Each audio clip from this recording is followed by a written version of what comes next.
Oh, jolly good dark sarcasm. Oh, I'll have to rewind this back a bit. Oh, yeah. I'll have to rewind it back a bit. I'm presently watching because I'm on what low battery. I'm on low battery and the demons are coming. I decided to watch Exorcist. No, not Exorcist. I touched the button and everything disappeared. That's what happens when my elbow does things. I'm on one battery. I'm going to keep this brief. Now, I decided to watch Exorcist 2, The Heretic. I'm well aware of its reputation. I'm well aware that many fans do not like this movie and dismiss it. I'm aware that many critics dismiss this movie. I heard some story from somewhere that on the premiere night, somewhere that the audience was either chased the director out or not. I could be totally wrong. I attempted to watch this movie about a year ago. I think it was about a year ago, and I don't know, I got distracted. I think I attempted to watch it on YouTube. I actually watched it from my external hard drive. I love 70s movies. I love the colours, I love the photography, which is completely different from the 80s movies. I love the way things go, and the dialect in this, the script in this. Some people might think it's a bit basic or some people might tacky, but there's certain levels of tackiness, and there's certain levels of tackiness that I greatly enjoy and am entertained by. Mainly that I'm just have a big soft spot for 70s movies, and this is the first time watching this properly. I think Richard Burton is a very interesting actor, and the way that the interactions, the way that the actors in this are, you got the nurse from One Flew Over the Cuckoo's Nest, the rhythm, the way the actors are interacting in this dialogue. I find it, it's entertaining, it's insightful, I'm enjoying it. Love the photography, love the colours, like 70s style, and I'm enjoying it. You think about things focused on. Oh, there we go, with my elbow again. I don't keep my elbow out of the way, then I get in all sorts of trouble. Alright, so this is not going to turn into 39 pieces of footage. This is not going to turn into 39 pieces of footage. Alright. Bloody hell, did I do it again? Anyway, I'm going to get back to it. Exorcist 2. I'm going to get back to it. I just want to say that so far. Richard Burton's quite good. And so is the nurse. What's her name? I don't know what her name is. Alright, I'm going to get back to what you get now. Yeah. I just have to say, this shot here is magnificent. This shot is so well done. I love this shot. I just want to say that. Love this shot. Love this shot. It's a great shot. Great shot. Back to the movie. Would I be right? Would I be correct in assuming there's a nod to Evil Dead and The Shining in this? I think that's a bit of a nod.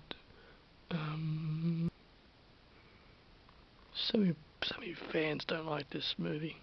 I like that there's been a continuation. I like that we've come back to Megan's story to explore the after effects, to explore what's happened to her. I like that. Yeah, back to the movie. I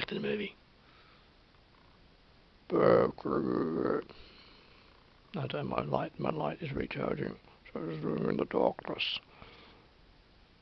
We're on this shot. There are the most beautiful little scenes in this movie. There's beautiful little scenes, including like 30 seconds ago from this. And she says that she's autistic and that she can't speak, and yet Reagan says, "Oh, I can hear you perfectly fine. Oh, the light's still over there on my charger, and I'd have to go 9 feet to get male pragmatism, yes." And then Reagan says, "It's okay. I was possessed by a demon, and he's gone." There's seriousness, yet sincerity to it. Seriousness, comedy. Seriousness, comedy, and sincerity all at once, and it's I do see how people would cringe at this. I see how certain fans would not like this, because they just want crunch, crunch, crunch. I greatly appreciate these sort of scenes. Like they're tender, and the humour there, and it's nice rhythm, Uh, love how they set the shots up in the 70s. Man, they're terrific, aren't they? They're terrific. Yes, I was possessed by a demon once, but he's gone now. He's gone. Oh, this is such a great little scene. That was such a great little scene. Hello. I reached for the light that was only 4 feet away from me. Louise Fletcher has just said, "We make our own demons up here. We make our own demons up here." This is true. Very, very true. Very true indeed. I do like the. Can't help but think if Richard Burton was loaded, because it's well known that he was an alcoholic, and that he drank, and that he was quite drunk for numerous scenes and numerous movies. I wonder if he was loaded in this one. Mere curiosity. Just curious about it. But yeah, we make our own demons up here. Yeah, we do. I believe in the other side. Believe in the other side completely. And we make our own demons up here. Oh, shall we continue on? We shall continue on. More. We shall continue on. Enjoying this. It's got a smooth flow to it, and some of this could be considered cringeworthy, but I'm enjoying the dialogue. I'm enjoying the scenes. Okay. So I just finished watching The Exorcist 2, The Heretic, made in 1977. Wonderful, actually, really well done. Thought it was really well done, and that because at the end of The Exorcist, they leave in the car, and you kind of think, okay, what's going to happen to them next? Like, what happens next? What's going on? I mean, it could be left there, it could be concluded there, but this is just an excellent part to it. This is a wonderful, insightful continuation. They explore the philosophical and psychological sides. They explore the good and the evil. They explore the religion and the religious side and the scientific side, and I think they do it really well. I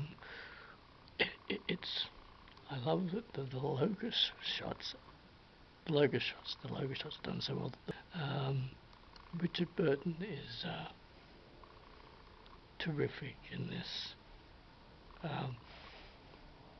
Okay, so we've got to get to the end, and I was like, is this crossing the line to be like tacky when Richard Burton dives onto Linda Blair? And I'm like, oh, is this crossed the line? And it's like, not quite. It's still okay. And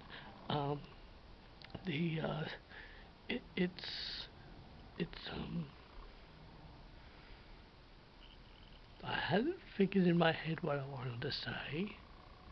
However, I had to recharge this camera. So I'm impatiently recharging this camera, trying to remember everything in my head. The James Earl Jones is very good. At the end of the movie, it sort of became close to. At the end of the movie, it sort of thought it was becoming close to crossing that line where it becomes bad, but it didn't do that. I really liked this sequel. It's the first time I watched it properly. Really like what they did with it, and also like when you get to the outside. I mean, for most of the movie they're contained in that world, but in the latter half of the movie, where they're in the outside world, and there's one thing at the end where, was it Louise Fletcher? And she's saying, "Somebody help me! Somebody please help me! Help me, please!" And no one comes out, and all of a sudden, like 10 minutes later, 15 minutes later, everyone's out in the street. What's going on? It's like, well, 15 minutes ago you didn't hear her yell, her pleads for help, but you're outside now. And also Linda Blair was wearing a white dress at one point, which isn't that. Oh, it was all filmed on location in Burbank, in California. This feels like a New York movie. This is a very, very New York feel to it. I didn't think for one moment they were in California at all. In fact, I think it's set in Washington. And Linda Blair is wearing white, and white can represent purity and can represent goodness. And this movie was between good and evil, and I think it did very well at discussing the differences, the differences, the battle. The two movies go hand in hand. You know, maybe even more so the Heretic, The Exorcist 2. This one, maybe more so this one. I haven't seen The Exorcist for a while. I watched it about 8 months ago. I might even get this on Blu-ray. I just thought everything about this movie was great. I thought everyone in it was great. I mean, there was one point where the camera's on Linda Blair, and then it just moves in for a close-up, and I thought, oh, okay, well, it's not a mistake. It's not a mistake. It's just something they did back then. Not a mistake, or no, they were aware of what they were doing. Just that the camera was there, and it moves in on her, and I was like, oh, okay, right. But it's okay. And Richard Burton is so interesting. Maybe some people might complain about the acting. Some people might complain about the acting and the way that the acting was done at the end during the movie. I liked how it felt like sometimes during some of the scenes you were in a trance, that they were in a trance. Part of the character of the movie. I would just like to observe that. Them.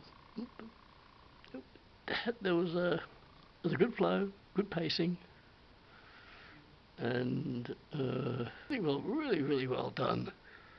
Really well done. And at the end, I thought, just at the very end when Linda Blair goes off with the priest, with Richard Burton, okay. I would have preferred her to stay with Louise Fletcher, but at the end of The Exorcist, I think, is that just like, that's the end? That's concluded? Although that was it Father Harris had asked the demon to come into him, which happens in Exorcist 3, I believe. I haven't seen it for many years. It's been unavailable. Not unavailable, it's really difficult to get. I liked all the aesthetics of this movie. I'm concluding this now. I'm concluding it now. Right. Midnight Charlie Man, Patrick, and tell me your thoughts in the comments below. I'm interested to know what you think. I'd like to know what you think. And if you've enjoyed this video, please consider subscribing to my channel. And if you enjoyed this video, please like it. It will help my algorithm. Thanks so much. Alright. Thanks so much for watching. It's concluded now. Alright, yes. Very good.